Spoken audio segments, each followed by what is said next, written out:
Kita sudah membahas bahwa gaya dorong yang bekerja pada roket diberikan oleh persamaan ini. Sekarang, mari kita lanjutkan pembahasan kita dengan merumuskan salah satu besaran yang dapat digunakan untuk mendeskripsikan kemampuan mesin atau motor roket untuk menghasilkan gaya dorong. Dan besaran tersebut disebut sebagai impuls total. Perlu diketahui bahwa massa yang dibawa oleh roket yang nantinya akan dilepaskan atau dikeluarkan melalui nozzle ini untuk menghasilkan gaya dorong, ini disebut sebagai propelan.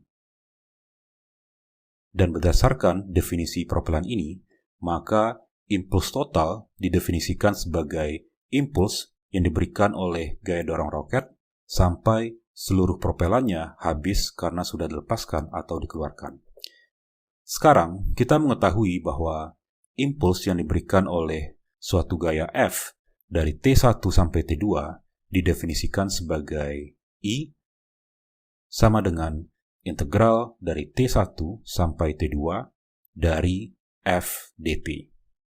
Berdasarkan definisi impuls ini, maka impuls total yang diberikan oleh mesin roket dapat dirumuskan sebagai I total sama dengan integral dari, misalkan kita menghitung waktu T1 ini dari detik ke 0, sehingga ini menjadi integral dari detik ke 0 sampai THT, di mana HT ini menunjukkan waktu di mana semua propelan yang dibawa sudah habis terbakar atau sudah dilepaskan.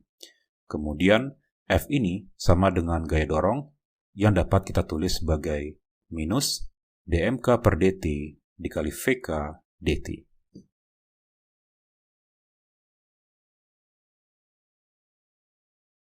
Karena VK ini kita asumsikan bernilai konstan, maka minus VK ini dapat kita keluarkan dari tanda integral, sehingga impuls total sama dengan minus VK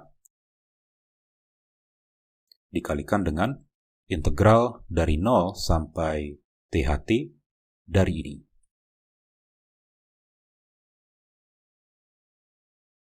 Dan ini sama dengan minus VK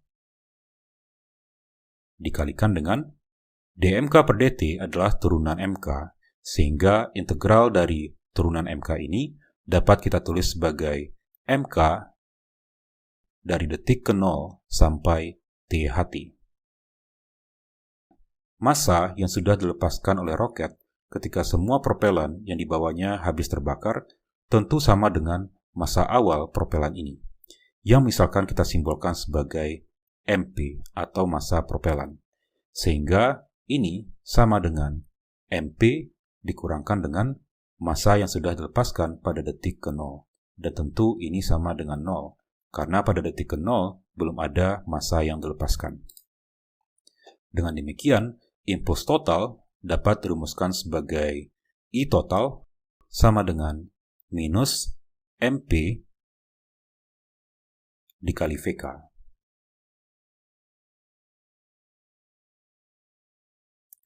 Dari persamaan ini dapat kita lihat bahwa impuls total akan semakin besar kalau massa propelan yang dibawa juga semakin besar, dan kecepatan dari massa yang dilepaskan relatif terhadap roket juga semakin besar.